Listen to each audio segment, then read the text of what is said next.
Halo YouTube, ketemu lagi bareng gue PJ. Di video kali ini gue mau unboxing dan review sebuah head unit Android. Ini dari brand Orca.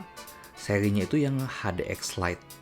Jadi versi lebih murah daripada yang HDX.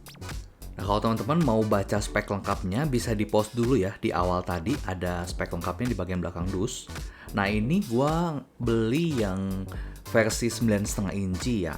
Jadi ini walaupun layarnya itu 9,5 inci, tapi frame-nya itu bisa pakai yang 9 inci ya, karena ini bezelnya aja yang lebih tipis. Kalau misalnya teman-teman mau yang lebih besar, teman-teman bisa pilih yang 10,5 inci.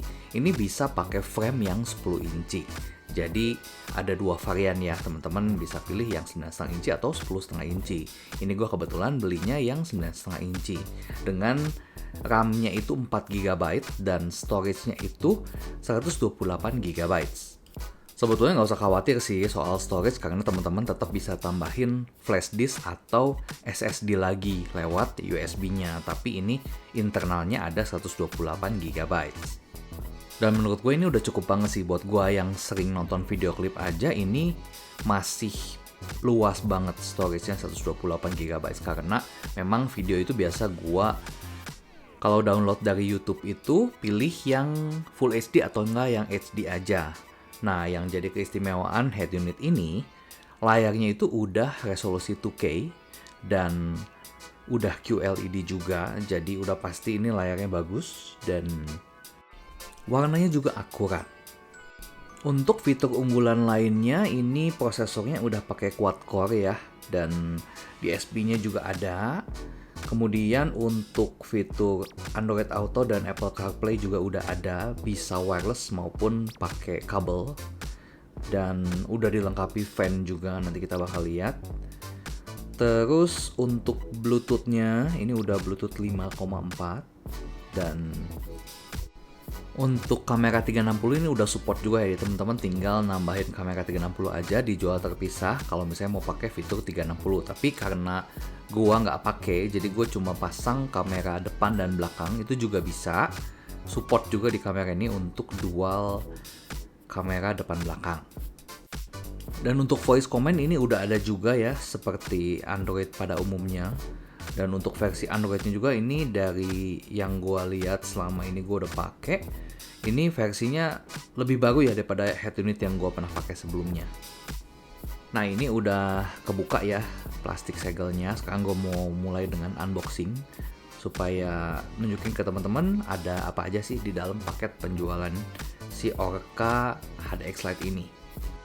Oh ya, untuk yang 9,5 inci ini kemarin gue dapet harga itu di sekitaran 2,5 juta ya. Tapi ini bisa naik turun tergantung promo dari marketplace juga. Kalau teman-teman minat mau beli, teman-teman bisa cek di link yang disematkan atau cek di deskripsi.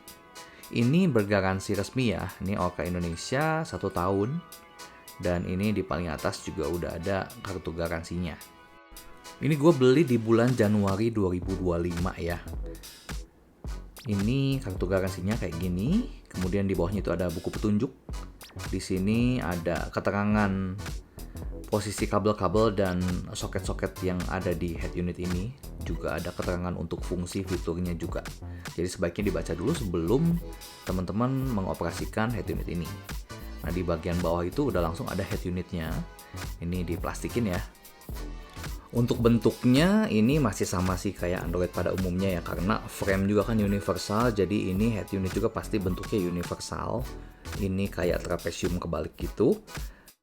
Dan udah model deckless juga. Deckless itu maksudnya udah nggak ada ekornya lagi, jadi cuma tipis aja kayak gitu. Jadi lebih simple sih karena kita kan udah jarang banget pakai CD ya, kebanyakan udah digital semua. Jadi emang lebih simple kayak gini. Nah, ini untuk bagian belakang, soket-soket dan lainnya itu ternyata mirip dengan head unit Android pada umumnya ya. Dan di bagian depan ini ada screen protector yang bertuliskan Orca, tapi setelah ini dicabut ternyata sudah ada screen guard terpasang. Jadi teman-teman nggak usah beli screen guard lagi, karena itu yang ada tulisan Orca-nya itu kalau dicabut, di baliknya itu masih ada lagi. Nah, sekarang head unitnya dipinggirin dulu dan kita mau lihat ada apa aja untuk kelengkapan kabel-kabel dan lainnya. Ada di bawah di dalam box yang warna hitam itu ya, yang ada lubangnya 2. Nah, untuk kabel-kabel yang dapat waktu beli head unit ini termasuk lengkap ya. Jadi untuk fungsi-fungsinya sendiri itu ada di buku manual, dan untuk keterangan soketnya juga. Tapi memang dari segi kualitas kabelnya ini mungkin lebih ke biasa aja ya. Ini kabelnya untuk Toyota yang dikasih ya. Ini untuk kabel yang PNP itu dijual terpisah ya. Cuma karena gua kan ganti dari head unit Android juga, jadi tinggal mindahin kabel aja, bisa pakai kabel yang lama yang PNP ke mobil gue yang Suzuki. Nah, ini dapat satu bundle lagi kabel di situ, dan ini ada mikrofon, dan di bawah itu ada bracket ya. Jadi tergantung ini frame-nya di mobil teman-teman kayak gimana. Cuma kalau gue sih ini nggak dipakai. Nanti kita bakal lihat satu-satu ya untuk kabel-kabelnya. Nah, ini gue mau beresin dulu supaya lebih enak ini untuk nunjukin kabel-kabel yang tadi udah gue unboxing di awal ya. Oh ya, untuk keterangan lengkap soal kabelnya, jujur gue juga nggak begitu hafal ya ini kabel untuk apa aja, karena gue juga nggak pasang sendiri, gue pasangnya ke installer. Dan kebetulan installernya sama dengan yang pasang audio gue di awal pada waktu upgrade dari yang bawaan ya. Nah, ini untuk kabel yang paling banyaknya ini, tapi ini untuk Toyota ya, seperti yang tadi gue bilang. Jadi buat di mobil gue ini nggak kepake, dan karena udah punya kabel PNP juga, jadi ya nggak beli lagi. Nah, ini untuk modul antena GPS ya. Jadi untuk Google Maps dan lain-lain, ini lokasinya itu udah bisa langsung dari head unit ya. Jadi udah nggak perlu pakai Apple CarPlay atau Android Auto sih sebetulnya kalau head unitnya udah Android. Nah, ini ada mikrofon ya. Jadi kalau misalnya teman-teman mau telepon atau mau voice comment, ini bisa lebih terbantu dengan mikrofon ini ya. Yang selanjutnya ini ada kabel lagi. Kita buka ya untuk lihat ini ada kabel apa aja. Yang ini adalah kabel untuk USB ya.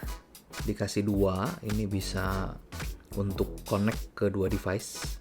Nah, selanjutnya ini ada kabel-kabel lagi.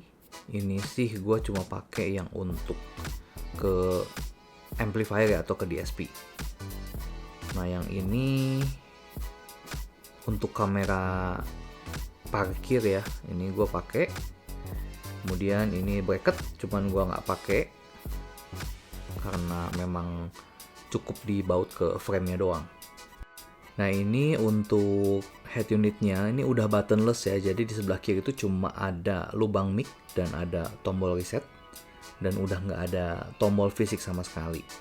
Ini untuk bodi belakangnya ini udah dicat hitam ya. Jadi menurut gua keren sih, dan untuk mostly bagian belakang ini dari bahan metal ya.